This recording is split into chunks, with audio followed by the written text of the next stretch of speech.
Welcome to another episode of real-life haunted stories. If you love chilling tales and spine-tingling horror stories, don't forget to like this video and subscribe to the channel. Turn on the notification bell so you never miss a scare. New nightmares drop every week. Stay haunted. So, let's start our today's episode. Story 1. The Howling Highway. The night was stretching long, and the road trip had lost its charm hours ago. Mark, Jenna, and their two friends, Luis and Heather, were deep into their cross-country drive when the GPS offered a shortcut. A long, lonely stretch of highway that cut through an old desert valley. "Shaves off 45 minutes, Mark said from the driver's seat. Jenna frowned at the screen. Why isn't this road on the map? Heather, sitting in the back, yawned. Because it's probably abandoned. Who cares? Less traffic. Mark turned onto the road. Immediately, the pavement turned rough, cracked with age. The desert stretched on endlessly, sand and rock bathed in eerie moonlight. The highway lights became fewer and farther between. Then came the first sound, a long, low howl. Somewhere in the distance, the car fell silent. Did anyone else hear that? Luis muttered. No one answered. Mark pressed the gas. 15 minutes passed. The road twisted through the barren desert, endless and unmarked. Another howl, closer this time. Then another. Jenna turned in her seat, peering into the black void outside. That's when she saw them. Glowing eyes. Dozens of them, lurking in the shadows just beyond the reach of the headlights. Heather gasped. Holy shit. Mark tightened his grip on the wheel. Coyotes? Luis shook his head. Coyotes don't stand that tall. Jenna's throat went dry. The eyes were too high, too level, not crouched, not animal-like. As the car sped up, the eyes followed. The howls grew louder, not animalistic, not human, somewhere in between. Heather pulled out her phone. No signal. Luis was whispering to himself, knuckles white. It's just our eyes playing tricks on us. Just animals.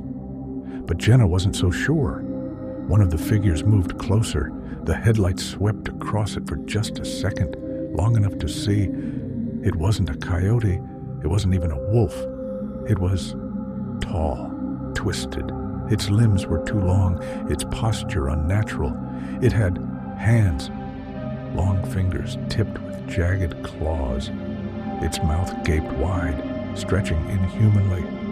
It wasn't howling. It was mimicking the sound of a howl. The creatures broke into a run. They moved on all fours, bounding through the desert sand with horrifying speed. They're getting closer, Heather screamed. Mark floored the gas. The car surged forward, tires kicking up dust. The speedometer climbed past 90. It wasn't enough.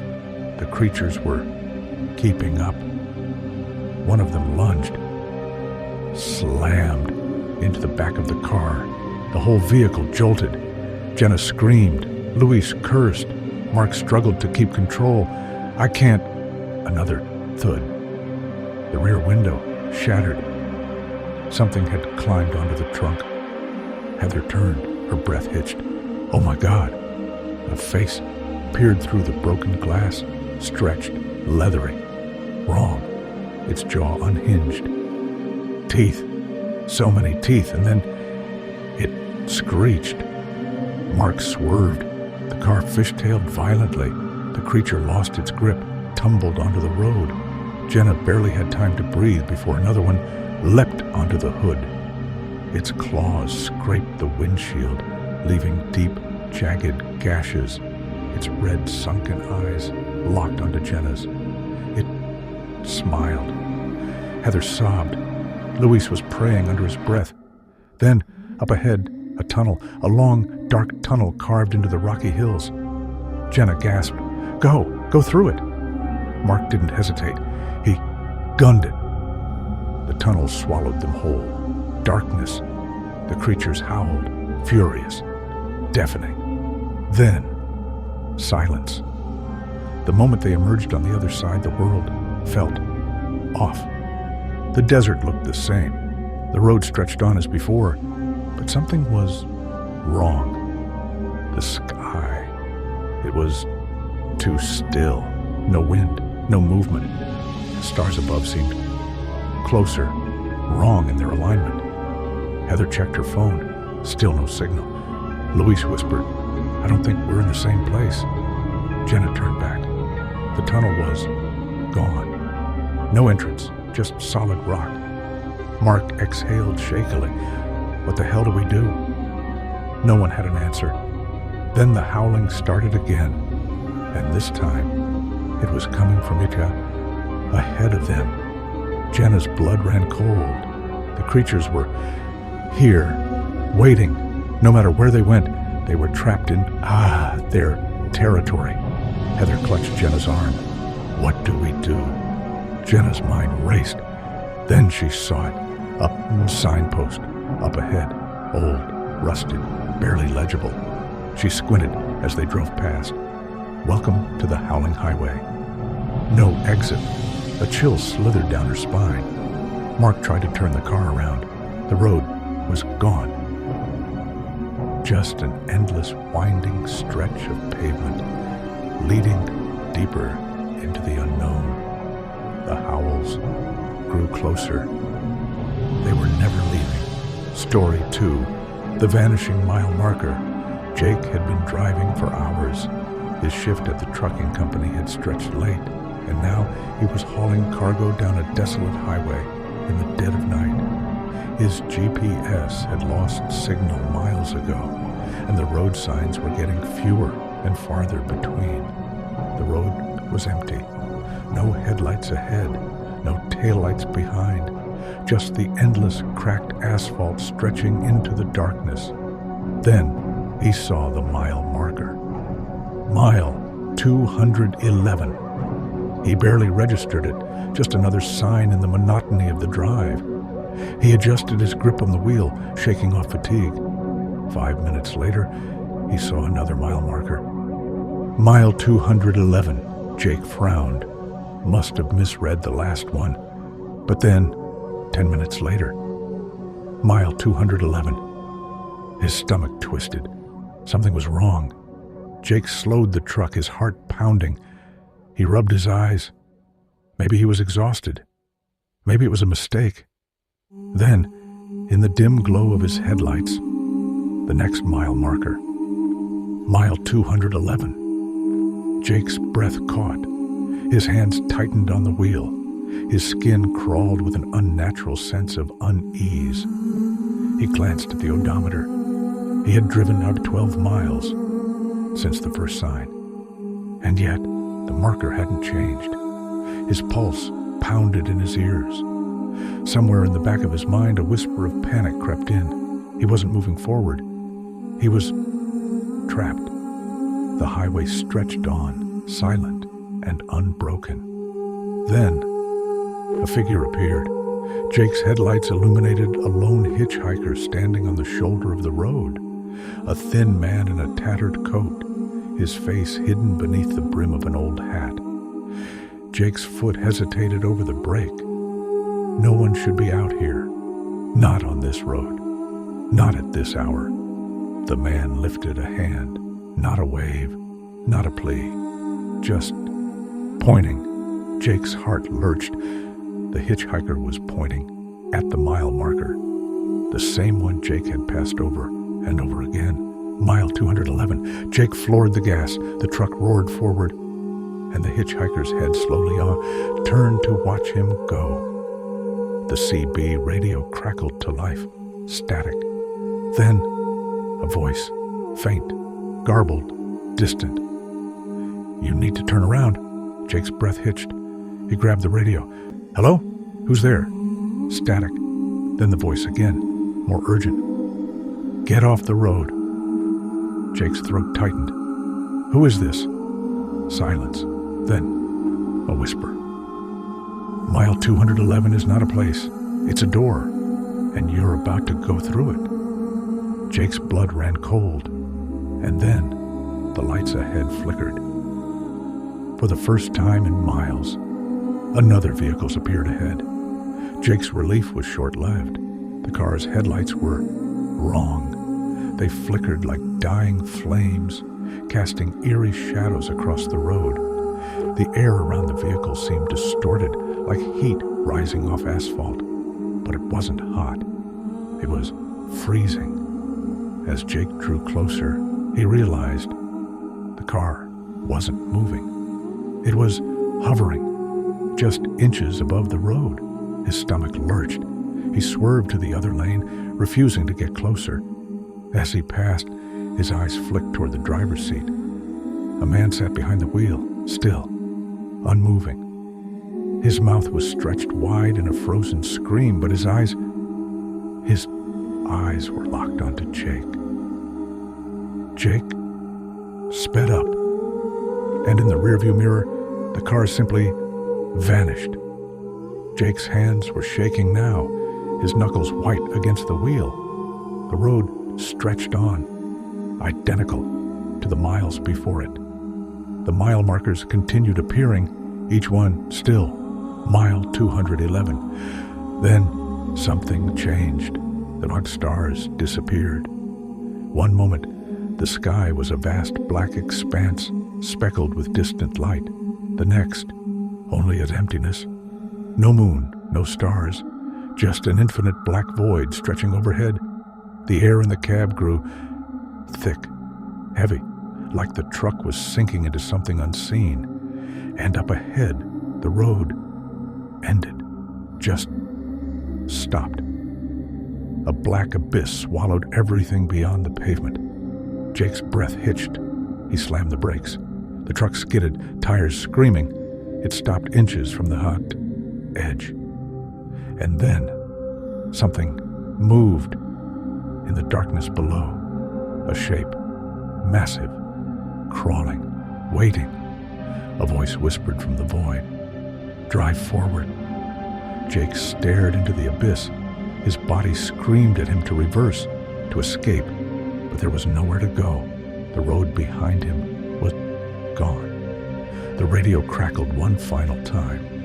A voice, barely audible over the static, "Jump or be taken."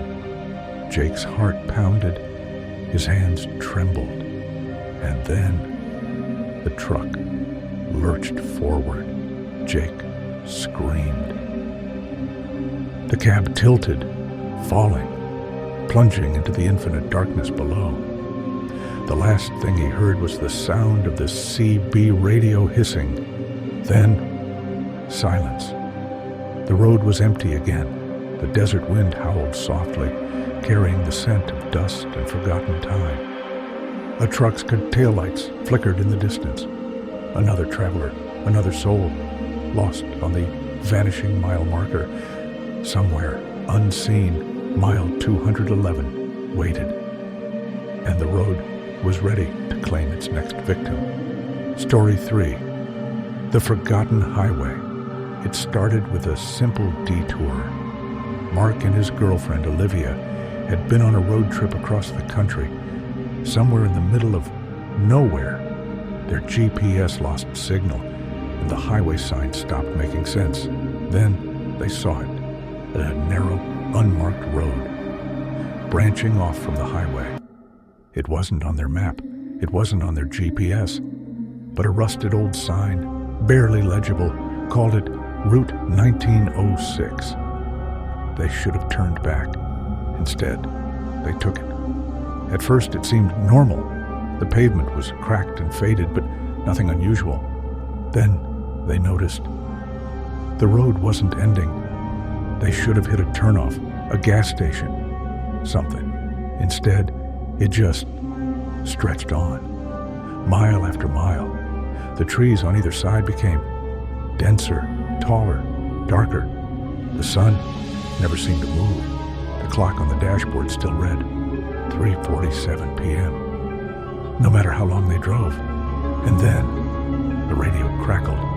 A voice, soft, broken, distant. You have to turn back. Mark and Olivia froze. They hadn't touched the radio. It was off. And then the headlights of another car appeared behind them. The headlights were too bright, unnaturally bright. They didn't flicker. They didn't shift. Just pure white light, blinding in the mirror. Mark squinted. Where did that guy come from? Olivia turned to look and gasped. The car wasn't touching the road. It was floating. Mark slammed the gas, panic setting in. The headlights matched his speed. Then the honking started. A deep, suffocating and horn blast, like an old train whistle. And underneath it, voices, hundreds of whispers layered over one another, speaking in a language neither of them understood. Then, in the high beams, Olivia saw something. Hands. Hundreds of blackened, twisted hands, reaching out from the light, trying to grab the car, trying to pull them in. Mark veered off the road. The car skidded to a stop. Dust kicked up around them, and when they looked back, the headlights were gone. But the road was different. The trees had vanished. Instead, a town stretched ahead. But something was wrong. The buildings looked ancient, abandoned.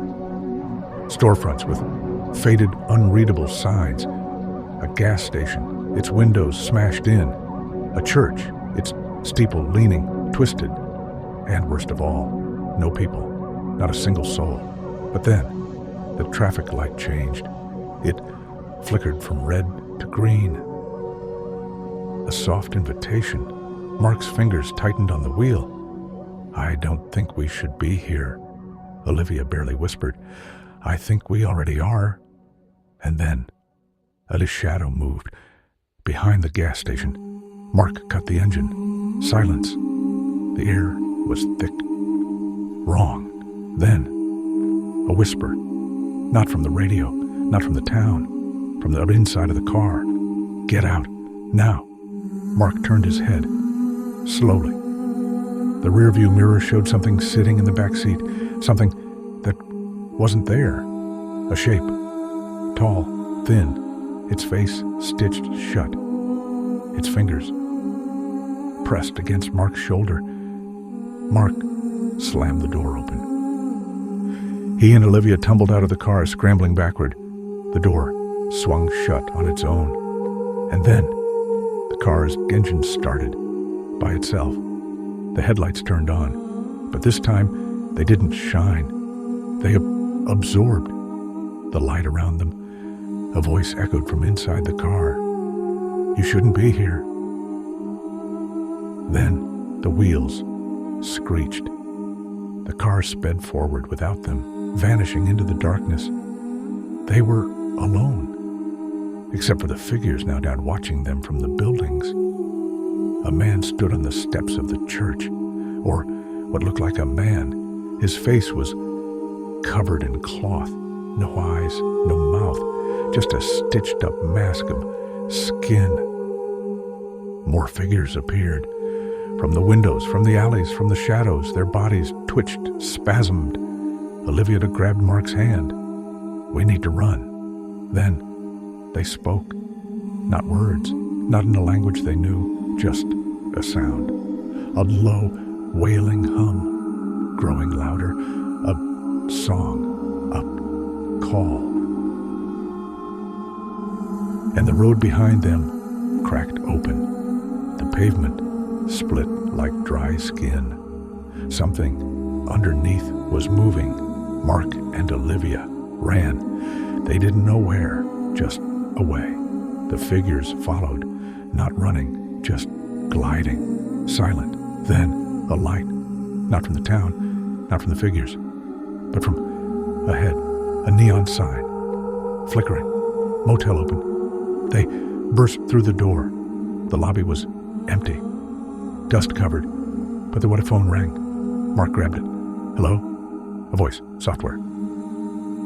Did you leave your car behind? Mark hesitated. Yes. Silence. Then just 3 words. Then you're stuck. The line went dead. And outside, there were figures were waiting, watching. And the road kept shifting, like it was alive, like it was hungry, like it wanted them to stay forever. Nobody knows what happens to people who drive down Route 1906 because nobody ever comes back. Mark and Olivia's names were added to the list of disappearances. Their car was never found, but sometimes, late at night, drivers see something strange. A rusted old sedan parked on the roadside with 2 figures inside, frozen, staring straight ahead, waiting for someone else to take the road, waiting for someone else to forget the way home. Thanks for watching. If you enjoyed the video, make sure to like, to show your support, comment to share your thoughts or ask questions, and don't forget to subscribe to stay updated with our latest content. Hit the notification bell so you never miss an upload.